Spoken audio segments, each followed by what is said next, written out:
Have you ever been so excited, but also a little unsure, right before trying something new? This is the last part of my journey at Ayasophia Villa Garden Hotel in Kigamboni, Dar es Salaam. It's been calm, green, and full of quiet moments.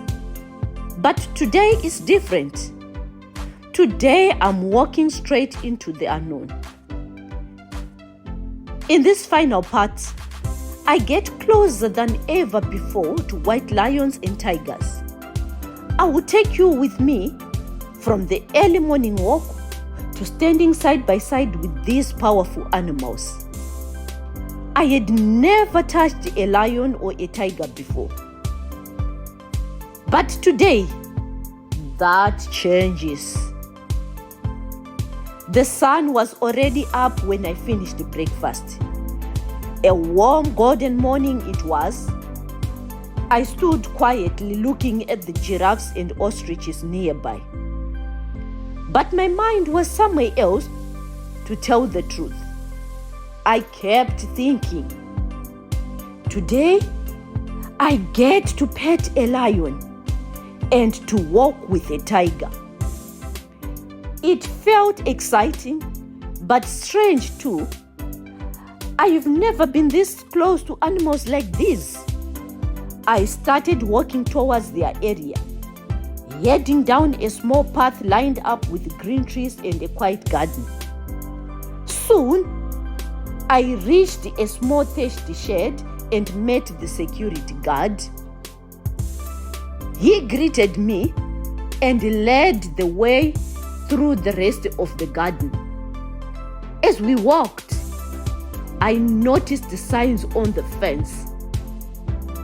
These signs were written, "Please keep 1 meter clear from fence. Danger." We stopped right at the fence. The animal area was ahead. He pointed forward and it was now time for me to go alone. Before going in, I had to wash my hands.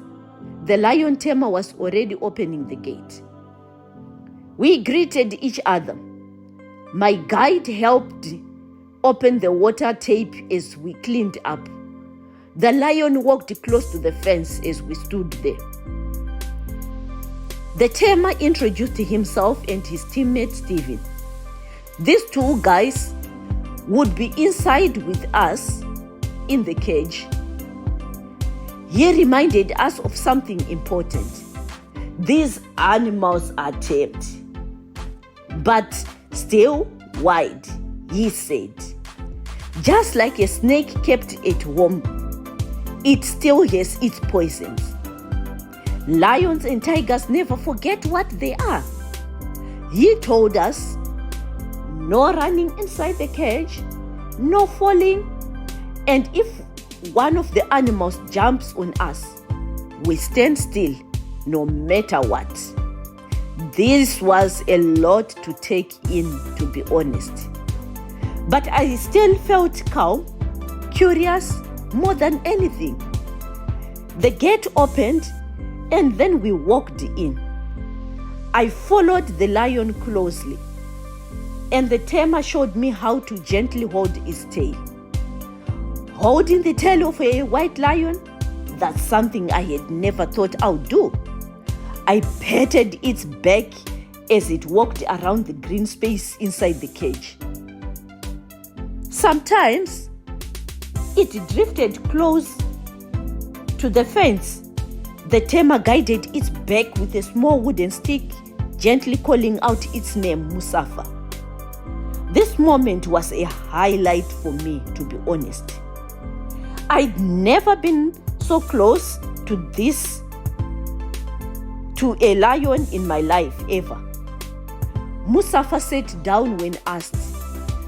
I patted his back again, and even though he was massive and strong, I still felt safe as long as the tamer was nearby. Then Musafa moved to lie beside another lion. Her name was Clara. I sat between the two lions while my guide took photos. Their mouth opened in a big yawn, but I was still calm, still safe. Outside the tiger cage, things were a bit noisy. More guests had arrived. One of the animal tamers was carrying a mattress across the path. Inside the cage, the tiger seemed a bit restless. The tamer asked the other guests standing nearby to step back and then opened the gate for us. It was just me, my guide, and two other guests that went inside. Once inside, the tamer asked the tiger to sit. I came up behind it and started to pet its back. The tiger seemed calm and relaxed. It even yawned and rolled onto its back. The animal tamers used their sticks not just for the animals, but to guide me too. Small signals telling me where to stand or move next to. It was interesting to see the tigers responded to those tiny movements. Towards the end the tiger stood up and walked to another tiger nearby. They began to play. I slowly walked back to my tour guide. I have some questions for you. Watching this now, what would you have done in my place? Would you walk inside the cage? Would you pet a lion? Would you pet a tiger? Let me know your thoughts in the comments. This was the final part of my stay at Ayasophia Villa.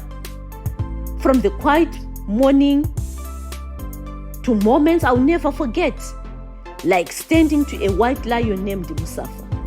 Tanzania surprised me in more ways than one. If this part of the journey moved you or made you curious, check out the earlier parts of the visits. And don't forget to subscribe, like, and share. If you want to see what's next on this travel journey. Thanks for watching. Tack for at dubleme. Vi ses snart. Bye bye for now.